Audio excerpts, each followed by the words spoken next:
नमस्कार मित्रांनो, मी दिलखुश बर्गे तुमचं सहर्ष स्वागत करतो माझ्या यूट्यूब चॅनलमध्ये.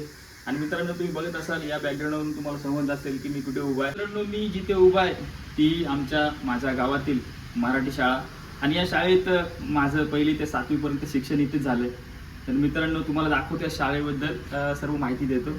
आणि ज्या मी शाळेत शिकलो त्या शाळेबद्दल तुम्हाला थोडी माहिती देतो. बघत राहा व्हिडिओ. हीच ती मित्रांनो माझी मराठी शाळा, जिल्हा परिषद रत्नागिरी पूर्ण प्राथमिक शाळा चाकाय, तालुका खेड, जिल्हा रत्नागिरी.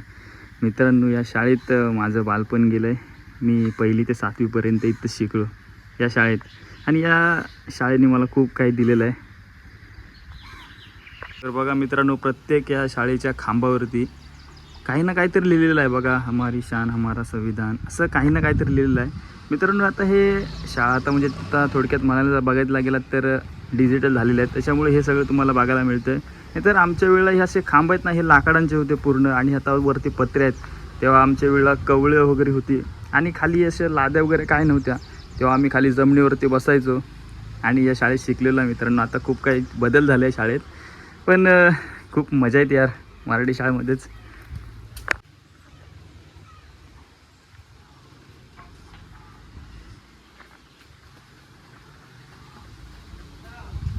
आपल्या महाराष्ट्राचा पूर्ण इथं मॅप दाखवलेला आहे बघा. त्या साईडला पूर्ण भारताचा नकाशा आहे बघा. एकूण राज्य आहेत, केंद्रशासित प्रदेश, एकूण क्षेत्र, सगळं काही मित्रांनो आता हे बघा ह्या डिजिटल पद्धतीने सगळं काही दाखवलं गेलं आहे. खूप काही चेंजेस झालेत शाळेमध्ये आणि खूप दिवसांनी मी पण आलो व्हिडिओ बनवायला. तर मित्रांनो, भारी वाटते एकदम. आता मे महिन्याची सुट्टी पडले, विद्यार्थी कोणी नाही आहेत, शाळा बंद आहे. आता होईल चालू, आज तारीख आहे मित्रांनो जवळपास आता होईल, लगेच शाळा चालू होईल 4-5 दिवसामध्येच. हा बोर्ड बघितल्यानंतर आठवण झाली मित्रांनो, जेव्हा आम्ही शाळेत यायचो ना, तर सुरुवातीला पंचांग असायचा, म्हणजे एक प्रार्थना वगैरे असायची, शाळा भरायची तेव्हा. आणि त्याच्यानंतर असा बोर्डावरती कोणीतरी बाहेर एक यायचा आणि असा पूर्ण साप्ताहिक पंचांग वाचून जायचा. तर मित्रांनो, हे बघून खूप आज जुने दिवस आठवत आहेत. तर बघत असाल हे बघा, हे पूर्ण हे खेळाचं साहित्य वगैरे लावलेलं आहे. आता हे असं आमच्या वेळा काय नव्हतं. हे बघा, हे ओपन जिम वगैरे आहे.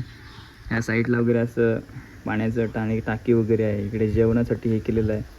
मित्रांनो, सगळं काही आता व्यवस्थित बनवलेलं आहे. पण आमच्या वेळी असं काही नव्हतं, तरी पण जी मजा यायची ना ती खूप भारी होती.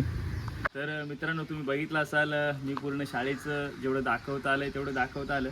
म्हणजे खरं सांगू मित्रांनो, जेव्हा मी लहान होतो ना, तेव्हा मला काही समजत नव्हतं, जेव्हा काही कळत नव्हतं ना, तेव्हा हे असं काही नव्हतं. हे आता खूप काही चेंजेस झाले. तेव्हा म्हणजे असं लादे वगैरे नव्हते आम्हाला बसायला, बेंचेस वगैरे नव्हते.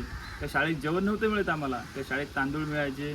आणि तेव्हा आम्ही एवढी गर्दी असायची की बसायला जागा नसायची वर्गात. पण मित्रांनो, आता बघायला गेलात ना तुम्ही, तर खूप काही आता हरवल्यासारखं वाटतं. कारण शाळेतले विद्यार्थ्यांना बरे असे बाहेर शिकायला जातात, त्यांना इंग्रजी शाळेमध्ये शिकायला आवडतं. आणि आता गरज आहे काळानुसार, कारण की तुम्ही बघायला गेलात तर असं बाहेर जर तुम्ही गेलात तर तुम्हाला इंग्लिश बोलायला येत असेल तर तुम्हाला जॉब वगैरे मिळतं. असं काय नाही की मराठी टॅलेंट असं बाहेर येत नाही किंवा मराठी विद्यार्थी शिकल्यानंतर त्यांना जॉब मिळत नाही किंवा त्यांना बाहेरचं काय मिळत नाही. मित्रांनो, आज आम्ही पण मराठी शिकलो आणि इथपर्यंत पोचलो. तर मित्रांनो, मराठी शाळेत खरंच जो आनंद असायचा ना, तो इंग्लिश शाळेत कधीच मिळाला पण नसेल. जर कोणी शिकला असेल ना मित्रांनो इंग्लिश शाळेमध्ये, तर त्यांनी नक्कीच कमेंट करा की खरंच तुम्हाला तुमच्या गावातल्या मराठी शाळेचं मजा आली असेल की तुम्हाला इंग्लिश शाळेचं शिकून मजा आली असेल. नक्की कमेंट करा. मजा रेच्या आले मजा गेली असती भरपूर. कशी भेट असेल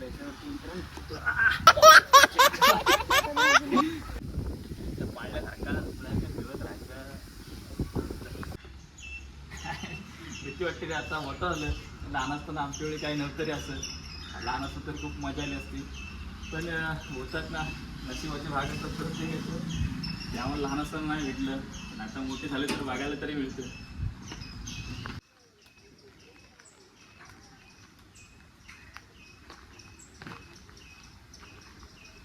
नमस्कार मित्रांनो, तुम्ही बघितलं असाल माझी मराठी शाळा कशी आहे आणि माझ्या गावातली ही मराठी शाळा कशी आहे. तर मित्रांनो, तुम्हाला जर आवडली असेल तर नक्की कमेंटमध्ये सांगा माझी शाळा तुम्हाला कशी वाटली. चला इथं